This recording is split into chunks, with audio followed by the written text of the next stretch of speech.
Programang ito ay rated SPG. Striktong patnubay at gabay ng magulang ang kailangan. Maaaring may masisirang tema, lengguwahe, karahasan, sexual, horror o droga na hindi angkop sa mga bata.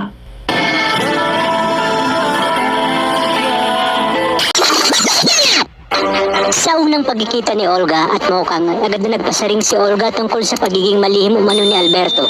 Kaya naman tinanong ni Mokang kung may gusto itong sabihin. Sinabi ni Olga na wala naman umano at binati niya ito sa magiging kasal nito sa kanyang kapatid. Naligid nga sa kaalaman ni Ramon at Mokang na gumagalaw na si Olga para sa isang malaking pasabog na mangyayari.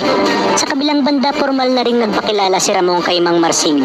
Sinabi ni Marsing na tatapatin niya na itong si Ramon dahil sa oras na dumating ang araw na saktan ito ang kanyang nag-iisang anak na si Mokang, ay ibabawiin niya na ito. Ipinangako naman ni Ramon na mahal niya si Mokang at hindi niya ito magagawa sa kanyang anak. Samantala, nagkita na rin si Ben at Tanggol sa loob ng selda kaya humingi ng tulong si Tanggol kay Ben na baka magawa ng paraan para sila ay makalabas. Maya-maya pa ay dumating na si Chief Espinas at sinabi ni Warden ang tungkol sa malaking halaga kapalit ng ulo ni Tanggol. Ngunit sinabi ni Chief Espinas na titingnan niya ang mano at papakiramdaman niya at siya mismo ang mabibigay ng presyo. Maya-maya pa ay nagtungo na si Espinas sa lugar ng mga bagong salta at dito ay nakita niya na si Tanggol at sa kanilang paghaharap ay sinabi niya na sisiguraduhin niyang paglabas ni Tanggol ay matitinong tao na ang mga ito. Ang mga dapat nating abangan ngayong Martes. Gagawin pa rin ang lahat ni Warden Balatukan upang kumbinsihin si Chief Espinas na pumayag na nga sa alok ng kanyang kakilala dahil panigurado umanong tiba-tiba na sila. Ngunit sinabi ni Espinas na papayag lamang siya pag siya mismo ang kumausap sa taong sinasabi ni Balatukan. Mangyayari na nga ang kasal ni Mokang at mapapansin ni Marsing na malungkot ang mga mata ni Mokang.